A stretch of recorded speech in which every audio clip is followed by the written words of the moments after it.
میں ہوں سجاد احمد اور میری طرف سے تمام دیکھنے اور سننے والوں کو خوش آمدید۔ آج کی کتاب کا نام ہے طاقت کے 48 قوانین، قانون نمبر 4۔ عنوان ہے ہمیشہ کم گوئی اختیار کریں۔ جب آپ لوگوں کو اپنی باتوں سے متاثر کرنے کی کوشش کرتے ہیں تو بالکل عام سے آدمی لگتے ہیں اور خود پر قابو کھو دیتے ہیں،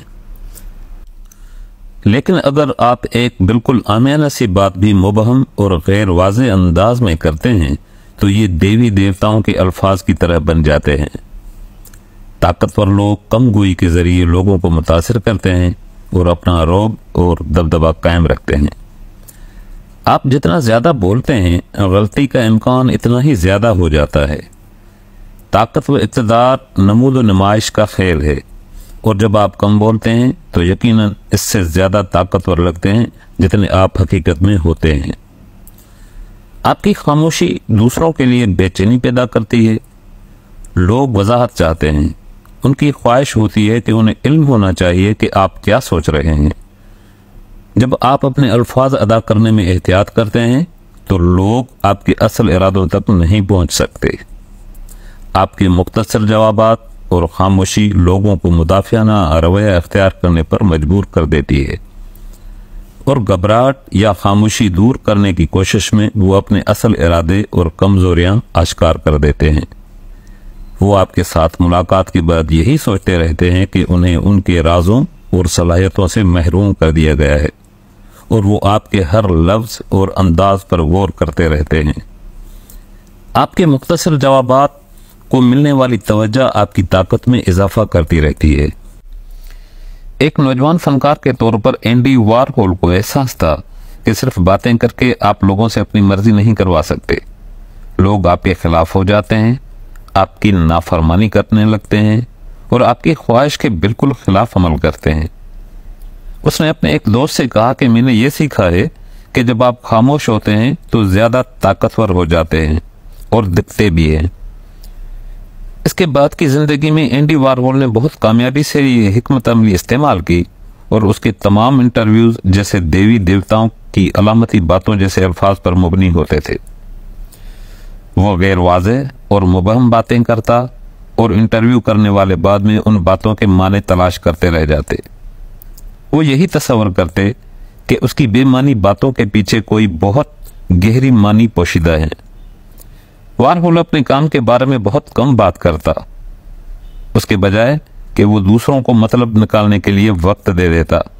وہ اپنے کام کے بارے میں جتنا کم بولتا، لوگ اس پر اتنی ہی بحث کرتے، اور لوگ اس بارے میں جتنی زیادہ باتیں کرتے اسے اتنی ہی زیادہ اہمیت ملتی۔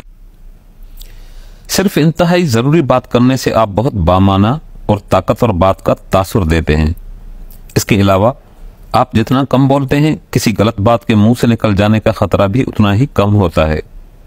سن 1825 میں ایک نئے شہنشاہ روس نکولس اول کے تخت سنبھالتے ہی ملک میں زبردست بغاوت پھوٹ پڑی۔ باغیوں کا مطالبہ تھا کہ ملک کا نظام جدید بنیادوں پر چلایا جائے اور ملک کا صنعتی اور انتظامی ڈھانچہ یورپ کی طرز پر قائم کیا جائے۔ بغاوت کو انتہائی سختی سے کچلتے ہوئے نکولس نے باغیوں کے ایک رہنما کونڈراٹے ریلیو کو سزائے موت سنا دی۔ سزا پر عمل درآمد کے وقت باغی رہنما پھانسی کے پھندے پر کھڑا تھا۔ جلاد نے لیور گھمایا اور باغی کے جسم کو جھٹکا لگا، لیکن خوش قسمتی سے عین وقت پر رسی ٹوٹ گئی اور اس کی جان بچ گئی۔ اب چونکہ اس دور میں ایسی باتوں کو قدرت کی طرف سے علامت یا اشارہ سمجھ کر مجرم کو معاف کر دیا جاتا تھا، مگر اس وقت اپنی جان بچ جانے کے بعد کونڈراٹے ریلیو کپڑے جھاڑتا ہوا اٹھ کھڑا ہوا اور ہجوم سے مخاطب ہو کر چلایا، دیکھا روس میں یہ لوگ کوئی بھی چیز ڈھنگ سے نہیں بنا سکتے، حتیٰ کہ یہ لوگ اتنا بھی نہیں جانتے کہ ایک رسی کیسے بنائی جاتی ہے۔ فوراً ہی ایک قاصد پھانسی دینے میں ناکامی کی خبر لے کر ونٹر پیلس جا پہنچا۔ بادشاہ اگرچہ یہ خبر سن کر دکھی ہوا، لیکن نہ چاہتے ہوئے بھی معافی نامے پر دستخط کرنے لگا۔ بادشاہ نے معافی نامے پر دستخط کرتے ہوئے قاصد سے پوچھا، کیا باغی نے اس معجزاتی واقعے پر کچھ کہا؟ تو قاصد نے جواب دیا، جناب، اس نے یہی کہا کہ یہ لوگ روس میں ایک رسی تک نہیں بنا سکتے۔ یہ بات سنتے ہی بادشاہ نے دستخط شدہ معافی نامہ پھاڑتے ہوئے کہا، اچھا تو ہم اس کو غلط ثابت کر کے رہیں گے، اور بادشاہ نے دوسرے دن باغی کو دوبارہ پھانسی دینے کا حکم صادر فرما دیا۔ اگلے دن باغی کو دوبارہ پھانسی دے دی گئی اور اس بار رسی نہیں ٹوٹی۔ اس بات سے یہ سبق ملتا ہے کہ ایک بار الفاظ منہ سے نکل جائیں تو پھر واپس نہیں لیے جا سکتے۔ اپنے الفاظ پر قابو رکھیں، کسی کا مذاق اڑاتے وقت خاص طور پر محتاط رہیں۔ آپ کو اپنے چبھتے الفاظ سے وقتی اطمینان تو مل سکتا ہے، لیکن بعض اوقات ان کی بہت بھاری قیمت چکانی پڑ سکتی ہے۔ کبھی بھی ماتحتوں کے بولنے سے پہلے اپنے الفاظ کو ضائع مت کرنے دیں۔ آپ جتنا زیادہ خاموش رہتے ہیں، لوگ اتنا ہی جلدی بول پڑتے ہیں، اور آپ ان کے الفاظوں سے ان کے اصل ارادے اور ان کی اصل خواہشات جان سکتے ہیں۔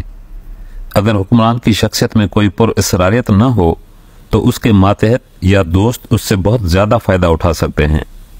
اس موضوع کی مناسبت سے جو مجھے ایک کہانی یاد آ رہی ہے، میں ضرور چاہوں گا کہ وہ آپ سے شیئر کرتا چلوں۔